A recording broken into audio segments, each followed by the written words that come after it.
U.S. men's national team fans need a palate cleanser to wash down the bitter pill of Sunday night's defeat in Panama City. Would a comprehensive win over Costa Rica in the Buckeye State cleanse it? I'm joined by Jimmy Conrad and Dre Cordero to discuss that and the rest of Wednesday's CONCACAF World Cup qualifying action. Qué Golazo begins right now. Thank you, everyone, for tuning in. The show would be nothing without you guys, so do us a favor. Subscribe wherever you get your podcasts and leave us a review. It takes no time at all. Helps us a lot. And one thing before we jump into this preview is make sure you subscribe, hit that bell, make sure you're getting this content whenever it goes live. It'll earn you karma points or it'll earn you something in life. It'll earn maybe the U.S. men's national team a W. We don't know. We're trying to do anything at this point. So before we get into the Costa Rica versus U.S. match at home for the U.S. men's national team, let's take a look at the standings. All right, so Mexico on 11 points, top of the table. U.S. in second on 8 points. Panama in third on 8 points on goal difference. Canada 7, Costa Rica 6, El Salvador 5, Honduras 3, and Jamaica down with 2. Now, the reason I wanted to start off the top of the show with this, Jimmy and Dre, is because there is a lot of Berhalter out, and I understand that, and I get that there is some anger in the way in which the team is playing. But the team is also 14-0-2 going into this game. No losses in the last 16 competitive matches. There's also a crazy record of against CONCACAF opponents, things like that. So we'll start with that. First of all, I wanted to ask Jimmy and Dre. Jimmy, how you doing, man? I'm doing great. Always excited to talk about the U.S. men's national team and the highs and lows and the roller coaster that we're on, and especially to do it here with Dre makes me doubly excited. So, yeah, let's get into it. Dre, I got to ask you, we were talking about this before the show started, what's it like calling these types of away fixtures, knowing that you're going into what could be a very difficult challenge, not just for the players, but for a broadcaster, right? It is a different type of game that you have to call. What's it like preparing for that? What's it like being in the thick of all that? Yes, it never stops being fun. I mean, we'll start with that. That we do this for a living is ridiculous. It's wildly entertaining. And to be around the guys, to be around Mo and Clint and Gooch and Charlie, Kate Abdul's brilliant. So I have fun no matter win, lose, draw, play well, don't play well.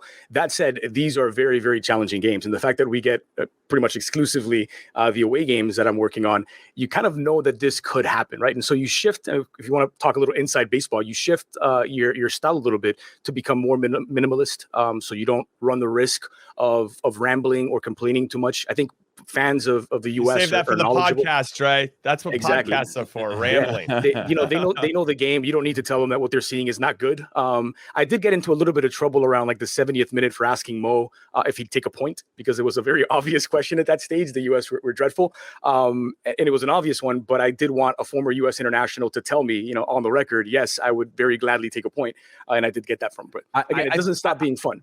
I think that was the time when he was his voice inflection changed, where he's exactly. Yeah. That's what I wanted.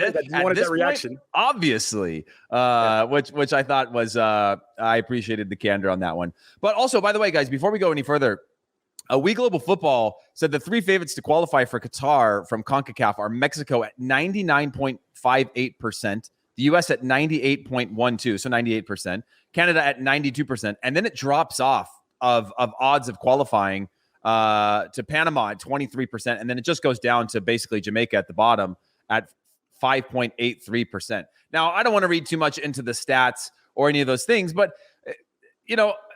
there's something to, I guess, where the U.S. is sitting. Yes, I know that we're unsatisfied, but Jimmy, do you think that Gregg Berhalter has to get it right more than he needs to just get it a result? Do you think there needs to be more than just a win? Does it need to be convincing? Does it need to be dominant? Does it need to be a statement type of win for us to sort of not just get 3 points, because we know 3 points is 3 points, but to actually just sort of move beyond, again, this window and close it out in the same way we did against Honduras? Yeah, there's a lot to unpack here, Heath. First, I want to say that we Global Football are clearly Berhalter in when they're saying that we're going to qualify with 98%. Now, when I put my coaching hat on, and if I thought I was Gregg Berhalter going into this Panama game, it is unbelievable the courage that he has to say, I'm going to make 7 changes to my team. We don't really have any trainings prior to this. And yet I think my guys are smart enough and good enough to figure this out and get a result down there. That is super bold. And in some ways I admire it. But then there's another part of me that goes, is there anybody on your coaching staff that is saying, hey, wait a second, this is insane. We are making way too many changes ahead of this game. We're going to lose any flow and rhythm and rapport that we established in the Jamaica game. And maybe this isn't a good idea. And so I'm a little bit torn with my admiration for the courage and then this insanity of, are you just surrounded by yes men that are telling you, that's a great idea, Greg? Way to go, Greg. Yeah. That's really good. You're a super smart guy, Greg. You're the smartest guy in the room, Greg. I'm conflicted with regard to how you come and rationalize 7 changes. And it's like honestly, if we'd gotten a result in one there, Greg is towing that line of genius and insanity. And he lost this one, but I do appreciate his courage. So when I come to this now, because we didn't play well, we do have to play well this time around. Like getting a result is, yes, the utmost importance, a win, that is. We need to get a win. And it's not necessarily the icing on the cake to do it in style. We have to provide that. We have to perform now at a level because the sophistication of our fans expect it in some ways. And the talent that we have at our disposal, those expectations are higher as well. Now it's up to Greg to put the right guys on the field and make that happen. I'm not Berhalter out. I agree with We Global Football that we're still in a good position and people just need to tap the brakes and keep their emotion and frustration in check. Because if we do get this result and we do win, we still got more points in this window than we did in the prior one. Yeah. Hey, Dre. So, Greg walked through his reasoning for the changes that he made, right? He talked about, what he thought was the right thing. One of the things that he mentioned was that he had planned substitutions. And that was the thing that part of me was like, oh, I get it, right? Like, that things might go wrong. Fatigue's going to happen. You sort of always plan substitutions in some sort of way, thinking, kind of scenario planning. But he kind of had 5 ideas in mind. He had 5 players that he had planned to sub in, or at least 3 that he was planning to work in, that it seemed like, and we talked about this in our preview before, it seemed like, about prepping for your super subs, guys that can bring the spark, Ricardo Pepi off the bench, Brendan Aronson off the bench. But then you go, well, what if you never actually settled into the game? What does that mean, right? And do you feel like that was a bit of over planning in the context of that they sort of missed the opportunity to make sure what they're putting on the field from the start was dialed in, as opposed to knowing that if it doesn't work, we've got this sort of backup ammunition? Yeah, it's interesting because the 5 subs certainly, change things for managers, and you can plan ahead, not just what's going to happen in this game, but you can plan all 3 games in terms of distributing those minutes. But that would explain why you get a change like second half starts and Musa's come off after he'd grown into the match, and Acosta and Leggett are still out there when they were very clearly 2 of the worst performers among the 22 starters, not just for the United States. In Musa, you had a player who was willing to get forward, even if there weren't a lot of options there for him to pick out. In Leggett and Acosta, you had players that were constantly sending the ball back to the back line, making things easier on Panama to just sort of keep the United States in front of them.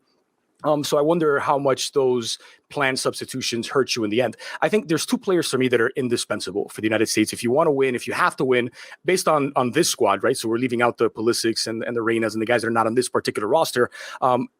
Tyler Adams and Ricardo Pepi. They're just different, and they don't have a real replacement that can give you the level that they're going to give you when they're on the pitch. Now, granted, one of them is an 18-year-old kid. Maybe you can ride with him 90 in a window like this, and he'll bounce back the way we used to when going out for a drink at 17, 18 years old. And with Adams, you could understand a little bit more. And Berhalter explained how he hadn't been playing regularly for his club. You don't want to risk injuring him. He wasn't around for the Nations League back in June. And we see just what a difference in the second half against Honduras, in the second half against Jamaica, what a difference Tyler Adams is when he's on the pitch. In the second half against Panama, even if it didn't exactly work out, I thought Zimmerman and Adams in his limited minutes were the only players who were completely saved from criticism after the game in Panama. And so I think we're still figuring out that the 3 game windows are a new thing. And so do you do what Panama did in September and you roll with the same 11 through 3 straight games? I mean, they only made 2 changes from game 1 to 2 in this October window. Or do you rotate as heavily as Gregg Berhalter has, going with 7 changes from game 1 to 2? Or do you do what some CONMEBOL teams do when they go to Bolivia to play at Hernando Siles Stadium, 12,000 feet above sea level, and you just separate the team altogether and you have 11 players stay in Columbus preparing for the Costa Rica game, and 11 players plus your subs travel to Panama for that match? I don't know what the right answer is yet. And we are playing the result. If it's only been 5 games, we can say, yeah, well, that didn't work, so that must be wrong. Not necessarily. That's why I prefer to sort of focus on the executions and the lack of execution in this particular case. And that's where, Berhalter, who was the selector more than anything else, national team coaches or selectors, they pick your minutes, most important of all. Leaving Acosta, leaving Lletget, those things are more criticizable to me than what his rotations have been like. Yeah, and I think it's important at a certain point, right? And he's under fire, I think, unnecessarily because of where we're at in the standings. I think, again, it's coming down to the way in which we're playing that he's under fire, not because of where we're at in points. Because I think if we had gotten to this and played really, really well and been on 8 points, I think the conversation is different, right? I think people are saying it differently, saying, hey, this is how it is in CONCACAF. It's different. It's hard. And, we're going to grind this out. But look at the way we're playing. We know that there's 3 points coming. And I think it worries people to say, look at the way in which we're getting points. It's difficult to imagine this going forward. Jimmy, we talked about this a little bit already, but I wanted to get your take on this. Gregg mentioned and the themes, right? We talked about the themes. The 2 themes this camp have been one game at a time and verticality. That's what we've heard over and over and over again, right? Verticality, I haven't really seen a ton of, but I appreciate the sentiment around that, the willingness to play different than what Gregg first came in as. I think that's a sign of growth. But the second thing being that one game at a time.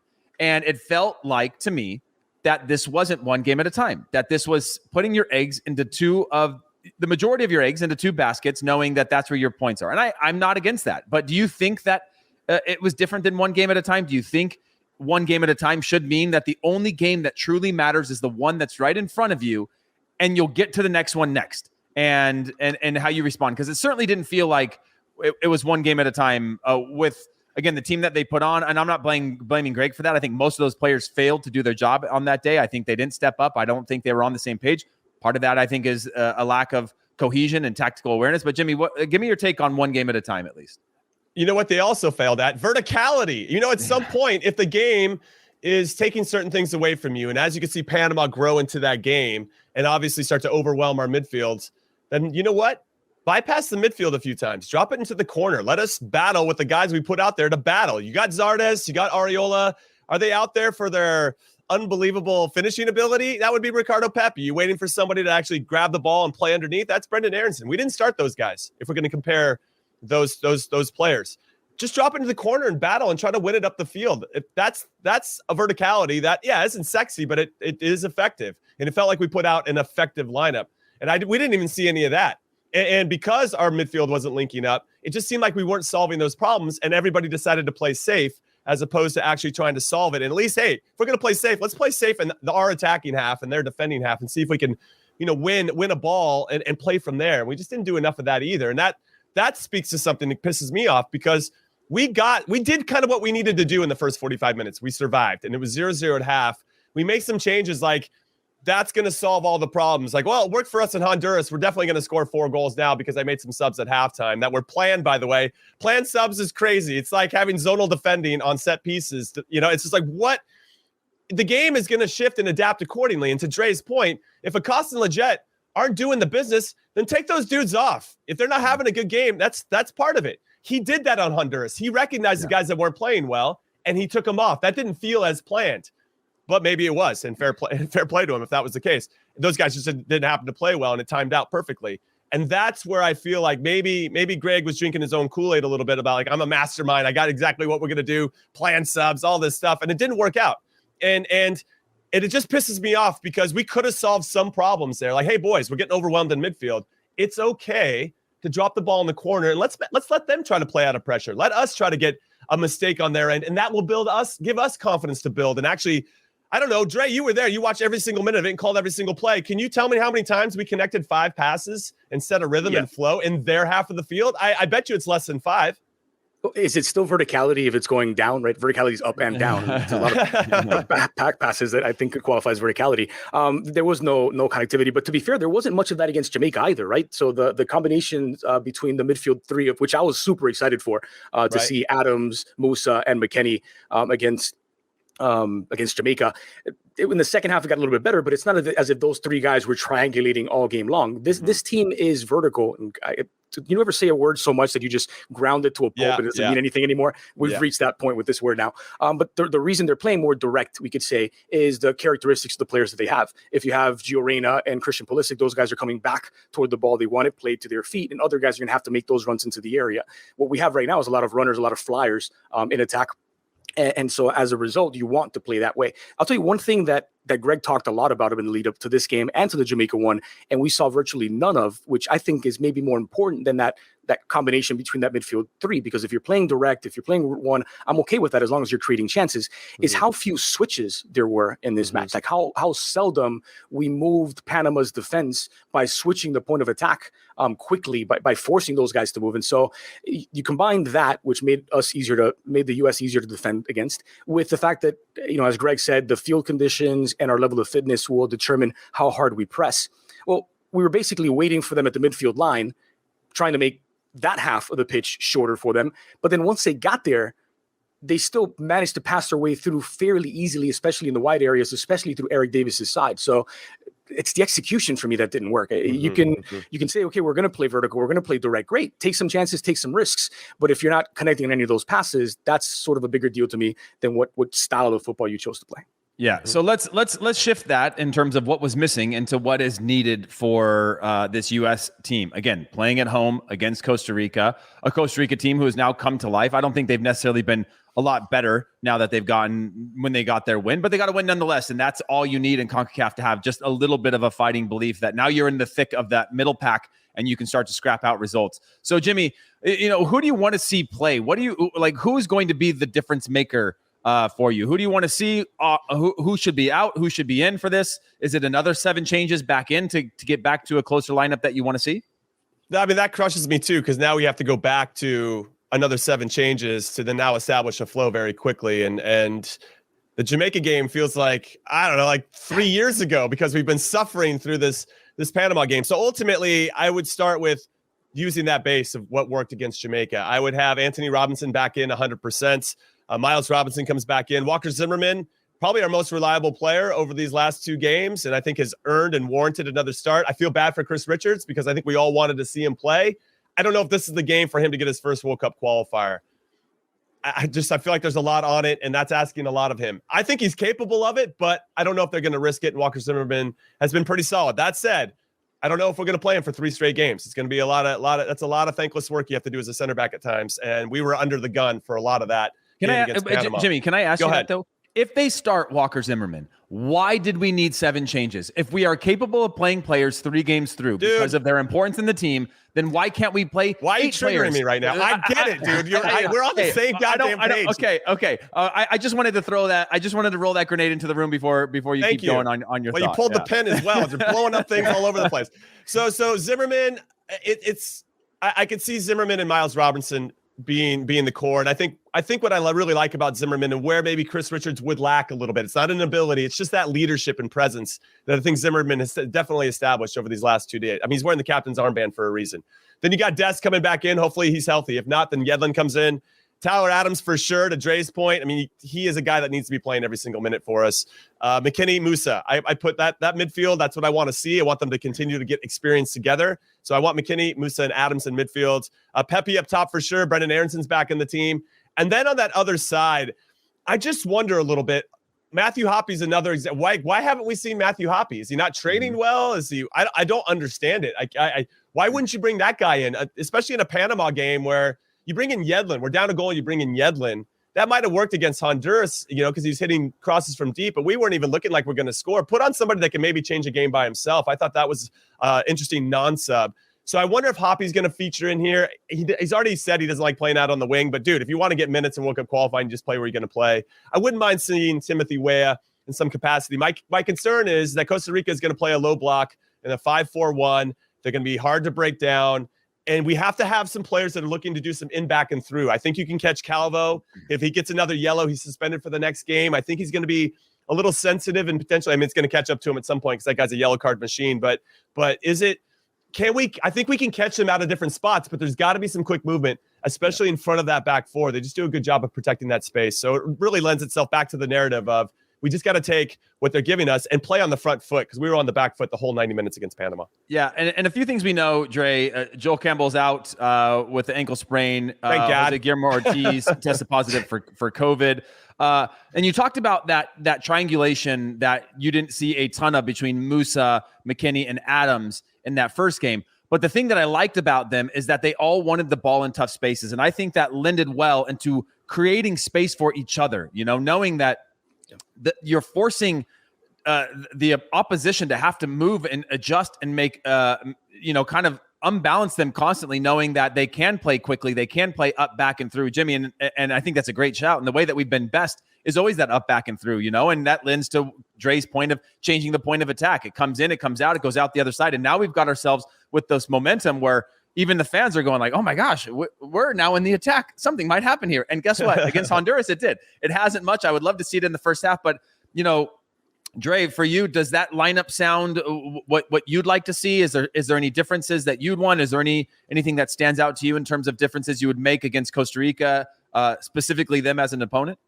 Yeah, I have 7 changes from Jimmy's line. No, I'm just kidding. I almost the exact 11. I'm out. Everyone gets 7 changes. From the 7 is going to be the new sexy, I have almost the exact same lineup projected for this game, and it's just basically just what I would like to see, right? And I think maybe you do ride Zimmerman for another match because he's been so solid. He's anchored that back line. Both Robinsons would come back in. The U.S. have looked at their absolute best, especially against Jamaica, when you get all of that contribution from your fullbacks. Anthony Robinson and Serginho Dest were both involved in both goals.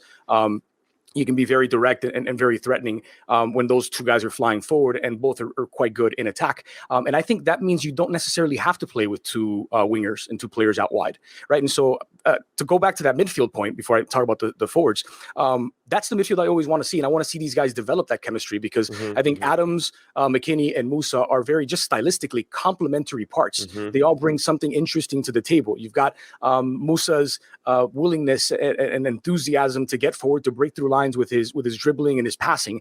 You have McKinney's ability to press and to break up play and in short spurts and in short combinations create attacks and get on the end of some attacks as the second wave for the U.S. as well. And then Adams obviously protecting the back line and adding his leadership. I think it's just a really good combustible mix in midfield for the U.S. and I'd like to see that develop. We've seen very little of it so far, just in terms of the minutes.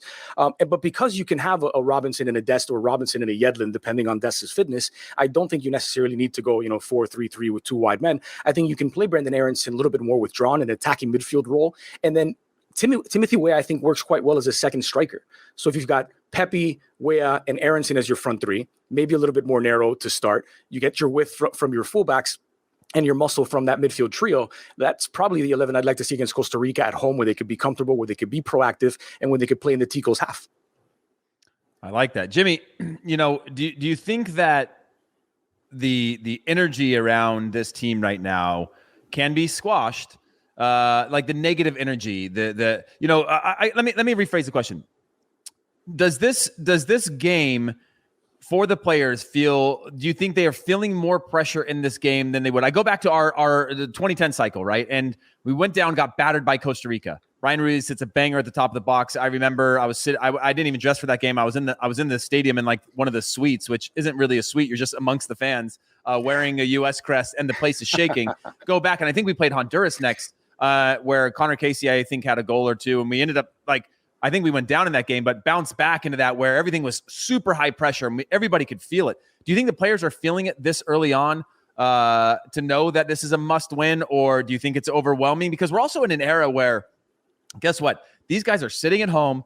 They're on the internet. They know exactly what's being said about them, about their coach, about the team. And we have awoken the sleeping giant of the U.S. soccer fan. Do you think that pressure changes things?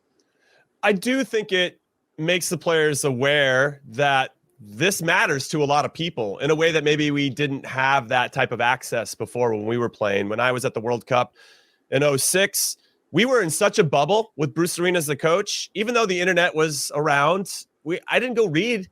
Yeah, you had to watch the game again to hear John Harkes talk bad about you, Jimmy. Yeah, exactly. And I was still dialing up on the modem to see like what was happening on bigsoccer.com. But, there wasn't a lot of that. It was just, I'm here. This is what I'm doing. I don't want to get caught up in stuff with opinions from people that not that I don't care about what they think. It matters just as much to me as it does to them. Like, I'm trying to make a difference here on the field.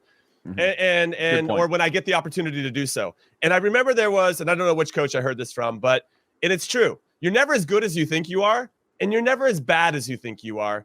And what happens on the internet and on Twitter in particular is that we swing one way or the other. There's no middle ground anymore. There's no balanced takes. It's just, we're either amazing and we're going to win the World Cup. And I know that I buy into this and I sell that hard.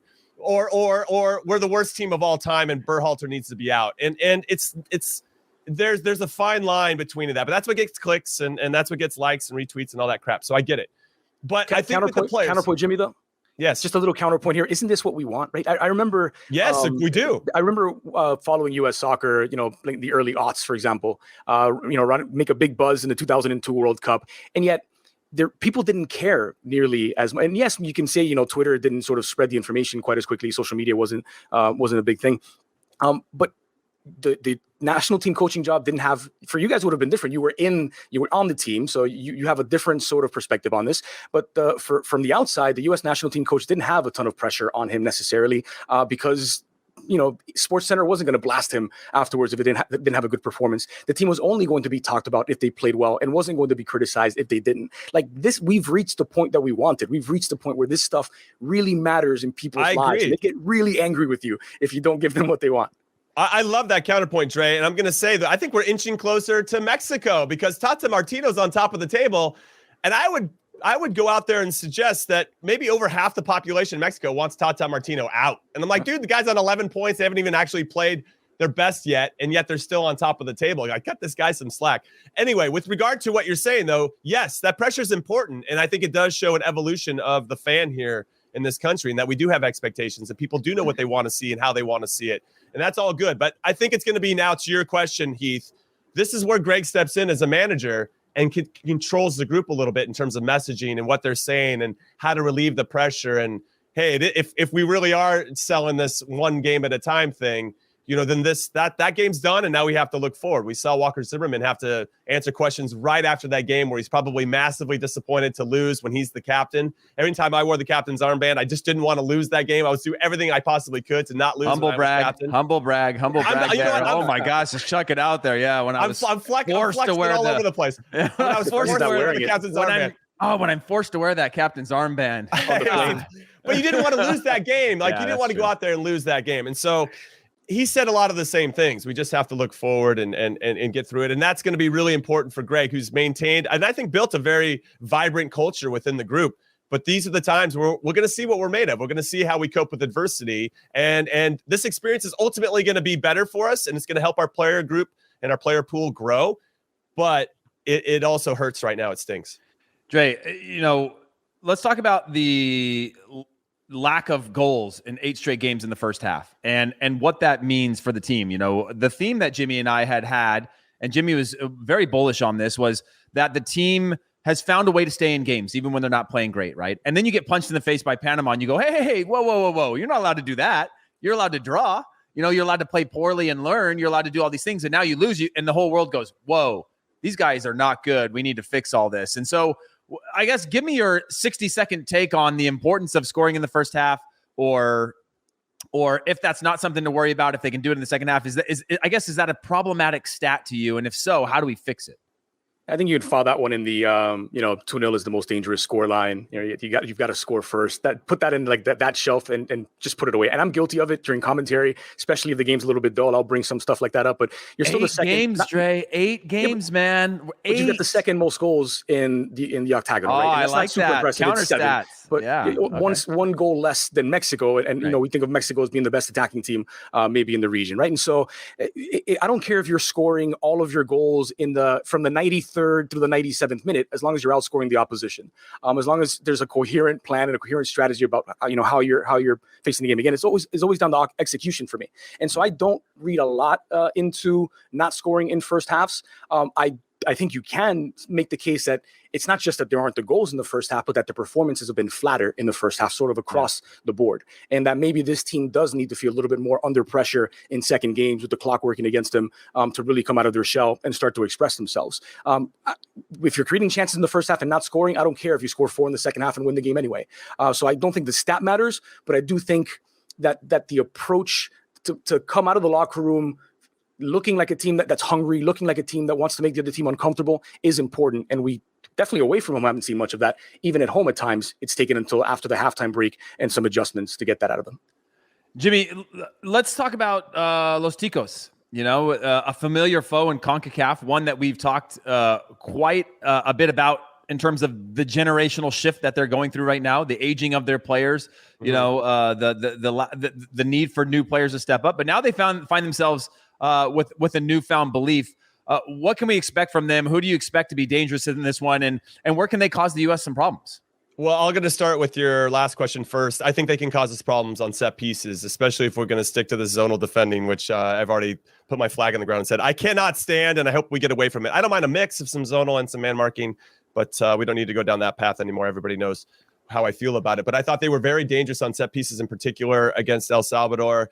And in different ways from different wide areas. And Brian Ruiz is probably the key man, even though he's like 87 years old. He still finds a way to be dangerous, to find those pockets of space. And maybe he's not pulling away from you or a back line or getting breakaways or whatever it may be. Not that was ever his game, but he had that possibility, the timing of his runs. He's definitely slowed down in that capacity. But his ability to hold up the ball, I think, is super important. So if we can stack him up and not allow him to establish a rhythm or even find a flow in the game, it's going to be to our advantage. So obviously he's the key guy, and that's why he's still on the team. Despite his age, they don't have younger guys that are going to push him out. And then you have Borges, the number 5, who is one of the danger guys on set pieces. He scored the penalty as well against El Salvador. I didn't think it was a penalty, but you need a little luck in CONCACAF, and without VAR, there's a lot of luck to throw around, because it's now on the discrepancy of the referees to make some of these big calls without the help of VAR, which is probably a whole episode in itself why we don't have VAR in CONCACAF with so much at stake.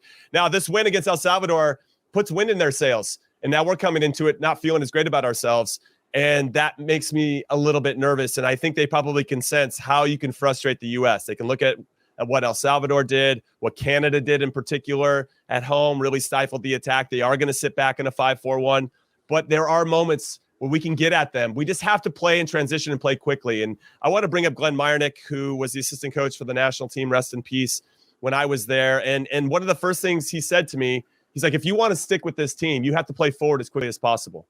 If you have a chance to win the ball, you got to break the lines with that pass, because the other team can't get set up. And that's our opportunity to unsettle them while we have that opportunity. That brief moment when they make a bad pass and we capture it, how quickly can we play forward and hurt them?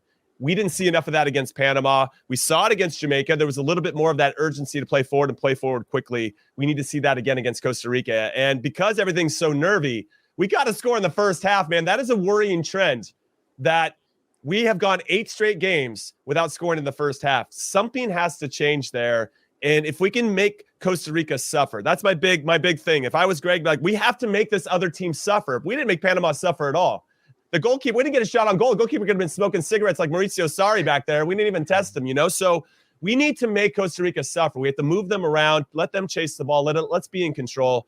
And that happens when you play quickly and play forward, and then obviously have players in good supporting positions to take advantage of those passes going forward. And I think that plays in well, Dre, to what you were saying earlier about Yunus Musa coming out in that game, knowing that, he made a few mistakes early on, but he seemed unfazed by them. He wanted to advance the ball forward, and that willingness to do so when the U.S. team is good, it looks like their first thought is, okay, on the half turn, how do I advance the ball forward? Even if we turn it over, it's still this willingness to be like, we can get past 6 or 7 players if we just go forward with it. I guess for your quick thoughts on this, Dre, where do you see this Costa Rica team falling? Obviously playing away from home in this match, and obviously having the better of this series against the U.S. traditionally. So where do you think, where do you see this falling in? Yeah, so one quick point on Musa, because you brought him up before I get to Costa Rica. It was speaking of Berhalter before this particular game. He sort of really likes to talk about Musa. Says that he's kind of a pleaser off the pitch, guy who wants to make everybody happy, wants to make everybody smile, but plays with a ton of confidence and a short memory. I think that's why you could see in a game against Panama where things aren't working for him early, he still sort of continues to do what he does, which is break through lines, and was being more successful toward the end of that. I just thought that was such an interesting contrast between the way that he is off the pitch and the confidence and sort of self-belief that he plays with on it. As far as Costa Rica, Jimmy said a good word is to make them suffer. I think Costa Rica are actually quite good at suffering, right? Like they are. Diego Simeone always says of his Atletico teams, like, we know how to suffer. Like, we're not going to play the pretty football that Barcelona or Real Madrid do, but we can suffer with the best of them. And the Ticos are that, right? They're going to hang from the crossbar, and they're going to be happy having 10 guys hanging from the crossbar to frustrate the U.S., right? And so this is going to be a battle of the U.S. trying to make Costa Rica suffer versus Costa Rica trying to frustrate the United States. Now, that makes them a little bit easier to defend against because they don't have a ton of quickness up top. I think some of the fangs are taken out with the absence of Joe Campbell, who has a couple of goals and an assist. And is so often a danger man and can take guys on one-on-one, but there's still some talent there. It's just not particularly quick talent. And so if it's Costa Rica that are sitting deep, with a 5-man back line and looking to break out in transition against a youthful and energetic United States, that gives us sort of some opportunities in transition to make up for mistakes if we make them. And so I'm not, too worried about giving up a ton of goals against Costa Rica, but I do have some serious questions about not just can we score in the first half, but are we going to score at all? Because, and I'm not saying that we're not, I'm just saying it's a question going into this game because the last 3 away games for the Ticos, 0-0 in a friendly against El Salvador, 0-0 in a World Cup qualifier against Honduras, and 0-0 in a World Cup qualifier against Panama. Those two flip them around in chronological order. So they're not going to put up a ton of goals, but they're also not going to concede a bunch. And without the Pulisic's, without the Reynas, looking at a team that, yes, there were some changes in the lineup, but only mustered up 5 shots and none on target against Panama away from home, we're going to have to find ways to take risks and to shoot, whether it's from distance, whether it's close, but make sure that they're feeling like they're under threat, which Panama and Luis Mejia, to Jimmy's point, never did. Well said. Listen, everyone, we're going to take a quick break. When we come back, we're going to talk about the remaining matches. If you're listening to this on audio, we're going to take a quick break. If you're watching this on YouTube, stay right with us. Hey, everyone. Welcome back to Qué Golazo, and it is time to talk about the remaining matches. Let's take a look at the standings one more time with our man Des going to throw those standings up on the board. We've got Canada taking on Panama, 7:30 p.m. Eastern time. That will be on Paramount+. Honduras versus Jamaica, 8:05 p.m. Eastern on Paramount+. And El Salvador playing at home against Mexico, 10:05 p.m. Eastern on the CBS Sports Network as well as Paramount+. By the way, that's one of the things I like about Paramount+ is it's one of the few places you can actually get all the games. And sometimes they try to break them up on other places, other networks where you got to have a whole bunch of other things. Paramount+ generally delivers all the games that are available across their wider network. And again, Mexico sitting on 11 points, U.S. on 8, Panama 8, Canada 7, Costa Rica 6, El Salvador 5, Honduras 3, Jamaica 2. Oddly, guys, when I look at this Honduras side, I was a little bit disappointed that they've fallen down this trap in the way that they started. They're down there, and I think that they're a kind of a sleeper that can make their way back into this tournament. But let's start with the El Salvador versus Mexico game. I think that's an important one just in terms of El Salvador's chances. Mexico, obviously, the what I think is the clear favorite on this one. This one kicks off at 10:05 p.m. Eastern time, Wednesday, on the CBS Sports Network and Paramount+. Dre, what has been your takeaways from this El Salvador side playing at home in this one against Mexico? Do you think they have an opportunity are there points available in this one? I mean, Mexico haven't been superb, but here they are sitting at the top, and they're only 3 points above the U.S., but playing away from home now against El Salvador. Yeah, there's a real excitement about El Salvador in El Salvador right now, right? They've been transformed with their Hugo Perez. They've been, for me, maybe the most entertaining side to watch. Nowhere near being the best of the 8 teams, and it'll be a real struggle for them to qualify for this World Cup if they do eventually make it. But they're just an entertaining and a fun team to watch. There's a fluidity about them. There's a coherence about the way that they play. And unfortunately, I think all of those things play right into Mexico's hands because El Salvador, yes, it's in El Salvador, but they will try to play against Mexico. They'll try to have the ball. They'll try and be the protagonist against El Tri, and I think that's what Mexico wants because that'll give Mexico some chances to find space behind them. They've got more talent. They can be more direct. And so while I think it'll be maybe one of the prettier games of this 3-game window, it's probably one in which Mexico will be much more comfortable playing against El Salvador, given what Hugo Perez has brought to that team. Do you think, Jimmy, that Mexico is going into a must-win here? Is it a single point that they need? I mean, just looking through the lens of how we analyze the U.S. team and how you handle these or manage these windows, you're looking at an El Salvador team that seems a little bit vulnerable. Does Mexico see 3 points as a must in this? Does El Salvador see this as 3 points? I'm assuming they do. Well, El Salvador hasn't given up a goal yet in World Cup qualifying at home. They've only scored 2, though, so that gives me a little bit of cause of concern. These two teams faced off against each other in the Gold Cup group stage, and that was a game. I remember us talking about it afterwards where El Salvador was hanging in. It was a 1-0 win for Mexico off a deflected shot, and there were some opportunities. I remember them hitting the post. They were putting Mexico under a little bit of pressure. We've seen Canada do something similar in the Gold Cup, and they parlayed that into a draw at the Azteca earlier this week. So it's I don't know. This El Salvador team are plucky. They are missing a few key players due to a red card, Oriana, and a couple of other players due to multiple yellow cards. So they're going to be without that. And I also want to look back at the first qualifying window where El Salvador doesn't have a lot of depth, and now they're already missing players. They played pretty well in their first 2 group stage games. They got a 0-0 draw against us, and then another 0-0 draw. And then on that one where they're rolling out the same guys for the most part, the third game in 8 days, they got smoked by Canada 3-0 without Alphonso Davies in that Canadian team. That's what gives me a little bit of worry for El Salvador, is that I just think they're going to be a little bit tired. And when you play against a team like Mexico who keep the ball, when you keep the ball, you remind the other team how tired they are because, like, God, I don't want to chase these guys anymore. Mexico's very, very good at that. So I give them the slight edge here. Is it a must win? I think Mexico kind of sees it like any other team. Just going to draw away from home and win your home games, and you're going to qualify for the World Cup. No questions asked.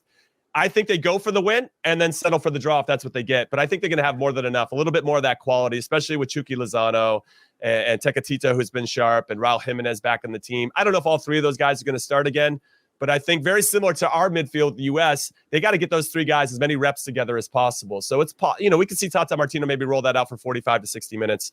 But yeah, anyway, with regard to it really quick, it is a must win for Mexico because they expect to win every single game. Yeah. Give me your quick predictions on this one. Jimmy first. I'll say 1-0 or 2-0 to Mexico. I don't think El Salvador scoring in this one.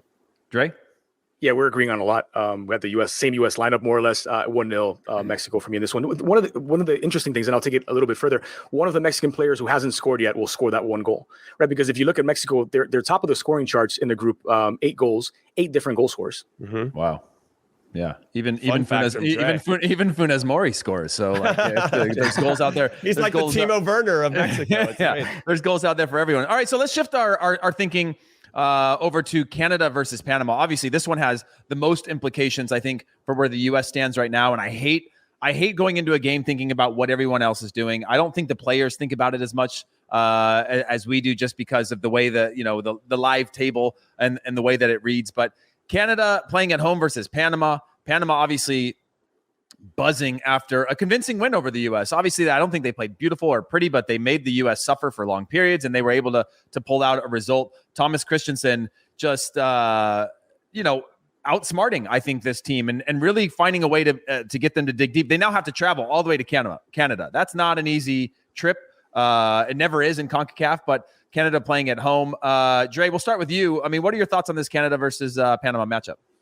So on the Panama side, fitting that Aníbal Godoy is the captain of that team, because there's a Nashville SC quality to this Panamanian team, right? Like they're not like lighting you up in attack, but they're physical and organized and disciplined, and they're not going to make mistakes that will destroy you.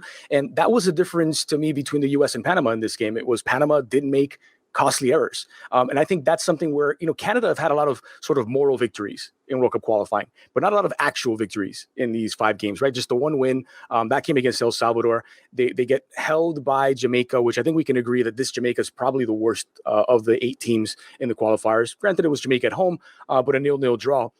And so I think this could be another really frustrating outing for Canada, which, there's a good feeling and a good buzz about the Canadians based on what they did in the Gold Cup, based on the sort of level that Herdman is taking them to. But now they're coming up against an experienced Panamanian side that, much like the U.S., can be frustrated by these veterans. Yeah, I would just jump in and say really quick that Panama's kind of had the opposite run in this window to the U.S. because they played El Salvador on their first match day of this window, match day 4, and didn't get any shots on goal. And I'm sure everybody was like, oh man, maybe this isn't the team that's going to get us to a World Cup. And then they have a great performance against the U.S. and everybody's like, oh my God, Panama's going to do it. They're awesome. So we've kind of flip-flopped the narrative with them in particular, with the contrast. Canada, on the flip side, has done very well. They've got a draw away from home against us, Mexico, and Jamaica. And I think if you would have told them that prior to qualifying started, they're like, yes, we'll definitely take it. I think they're going to kick themselves for not getting a result in Jamaica because of how poor Jamaica is and because they're a little handcuffed because they don't have all their top players and there was no fans in the stands because of COVID. And I'm a little bummed because I love the Reggae Boys and I want to see them qualify for the World Cup. That said, Canada, or let me give you a fun fact.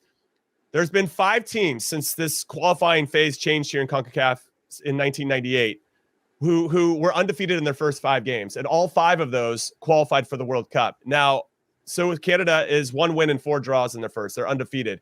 They're the 6th team to do that. I think they're positioning themselves very well. They have to win this game, though. I think they know they have to win this game, and I'm curious about the fate. I don't know, maybe you two know about Alphonso Davies because he didn't play that last group stage game because it was too many games, and I don't think Bayern or whatever relationship they had didn't want him to risk it. Maybe he was nursing a bit of an injury. He has to play in this game, whether he's tired or slightly hurt or not, because they need these points. It's a pivotal one, as you mentioned, Heath.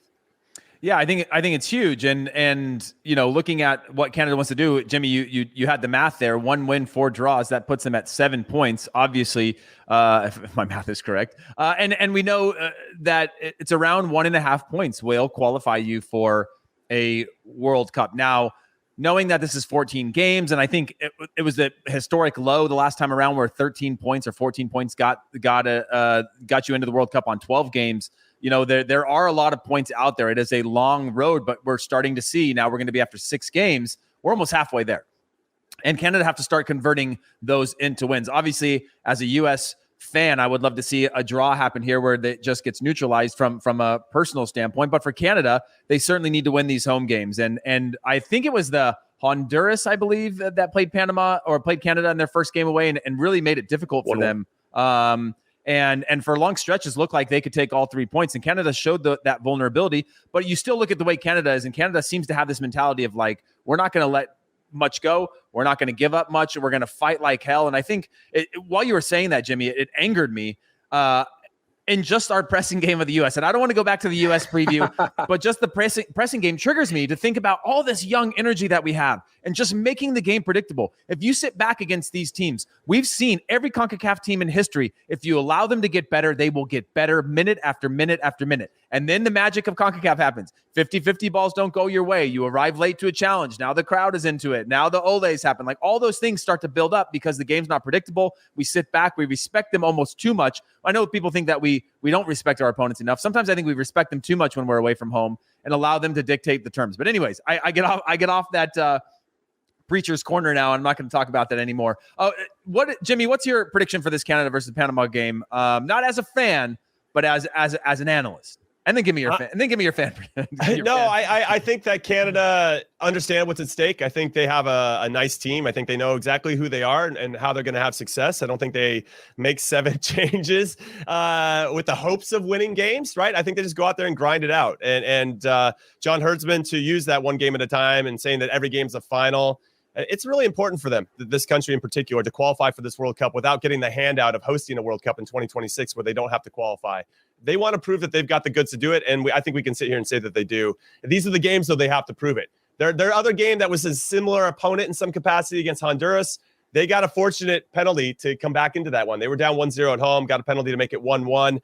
They seemed a little nervous in that first game. Now that they're 5 games in, I think they're going to be a little bit more relaxed. I think they believe in themselves, and getting a result away from home in Mexico City is ridiculous. And that should give them a ton of confidence. And so I think they're going to go win 2-1. That's a really long answer. I'll say 2-1 Canada. And that's a great prediction. And by the way, it wasn't even that they seemed nervous in that first game. They seemed similar to what the U.S. is going through, where they realized how much quality that they had. And they thought that much quality would beat teams, right? Oh, we'll just play through teams. We got all these good players. We'll just sort of, the quality will win out. And I think they lost what made them good in the Gold Cup, and that sort of playing like a final type of mentality. But Dre, what are your thoughts on this one? What's your prediction?